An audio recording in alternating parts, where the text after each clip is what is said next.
Thorrur municipality ఎన్నికల సందర్భంగా తొర్రూరు పట్టణంలో 4వ వార్డుకు వార్డు కౌన్సిలర్గా కాంగ్రెస్ పార్టీ అభ్యర్థిగా జలగం శ్రీనివాసన్ నేను పోటీ చేయడం జరిగింది.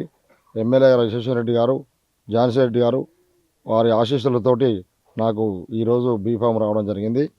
నేను ఈ యొక్క తొర్రూరు పట్టణంలో 4వ వార్డు రాజీవ్ నగర్ బజారు దాదాపు గతంలో 2 సార్లు వార్డు మెంబర్గా చేసి రాజీవ్ నగర్ అనే నామకరణం చేయడం జరిగింది. బజార్కు గతంలో సీసీ రోడ్లు, సైడ్ కాలువలు, కరెంటు పోల్స్ అనేక ఒక 11-12 హ్యాండ్ పంపులు బోర్లు వేయించడం జరిగింది గతంలో నేను కౌన్సిలర్ వార్డు మెంబర్గా ఉన్నప్పుడు.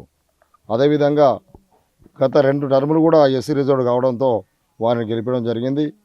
వారు గతంలో కౌన్సిలర్ ఉన్న విధానంలో ప్రజలకు ఎలాంటి సీసీ రోడ్లు కానీ సైడ్ కాలువలు కానీ చేయలేకపోయినారు.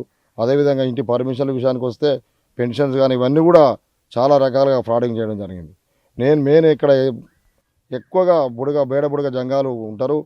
వారందరి ఆశీస్సులతోటి గతంలో గెలిచిన, ఇప్పుడు కూడా వారందరి ఆశీస్సులతోటి అధిక మెజార్టీతో గెలవబోతున్నా. అదేవిధంగా పగడేషదారులు ఇంకా వివిధ రకాల కులస్తులు అందరూ నన్ను ఆశీర్వదిస్తున్నారు.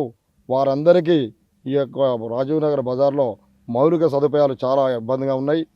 సీసీ రోడ్లు కానీ, సైడ్ కాలువలు కానీ, డ్రైనేజీలు, కరెంటు పోల్స్ అనేక సమస్యలు ఉన్నాయి. వాటన్నిటినీ మా ఎమ్మెల్యే గారి సహాయ సహకారాలు తీసుకొని మున్సిపాలిటీలో చైర్మన్ కౌన్సిల్ అందరికి గెలిచి మా ఎమ్మెల్యే గారి ఆధ్వర్యంలో అన్ని బజార్లకు సీసీ రోడ్డు సైడ్ కాలనీ ఏర్పాటు చేస్తాం. అదేవిధంగా మాకు మా ఇన్ఛార్జి మంత్రివర్యులు పొంగిరెడ్డి శ్రీరన్న గారు ఈ యొక్క తొర్రూరు మున్సిపాలిటీని దత్తత తీసుకొని ఈ యొక్క పట్టణాన్ని అనేక అభివృద్ధి పనులు నడుపుతానని హామీ ఇచ్చినారు. అంతేకాకుండా ఇక్కడ బుడగ జంగాల వారికి ప్రత్యేకంగా వారి యొక్క కమ్యూనిటీ హాల్ ఏర్పాటు చేసి మా ఎమ్మెల్యే గారు హామీ ఇచ్చినారు. బుడగ జంగాల వారికి కమ్యూనిటీ హాల్ స్థలం ఇప్పించి వాటికి ఒక 30 లక్షలతోటి కమ్యూనిటీ హాల్ కట్టించడం జరుగుతుంది. అంతేకాకుండా మా పగడవేషదారులు చాలా పేదవారు ఉన్నారు. వారందరికీ ఇందిరమ్మ ఇండ్లు, అస్సలు ఏమి స్థలము లేని వారికి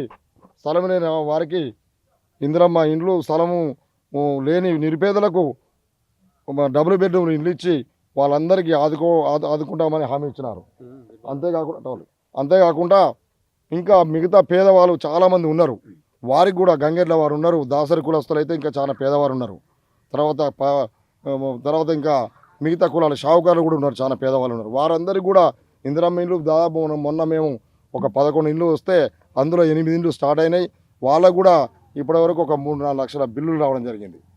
అంతేకాకుండా ఇక్కడ ప్రధాన సమస్యలు అన్ని విషయాలు అన్నీ వార్డు ఇప్పుడు ప్రచారంలో తిరుగుతుంటే ప్రజలు చెప్పిన సమస్యలు అన్నిటినీ మేము రాసుకొని మేము మా కార్యకర్తలు అందరం మా ఎమ్మెల్యేకి ఇవ్వడం జరిగింది.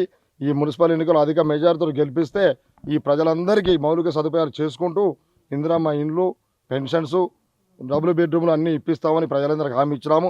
వారు ప్రజలందరూ నన్ను అధిక మెజారిటీతో గెలిపించి భారీ మెజార్టీ ఇస్తారని ఈ రాజధాని ప్రజలందరికీ పేరు కృతజ్ఞతలు తెలుపుకుంటూ ముగిస్తున్నాను. జై కాంగ్రెస్.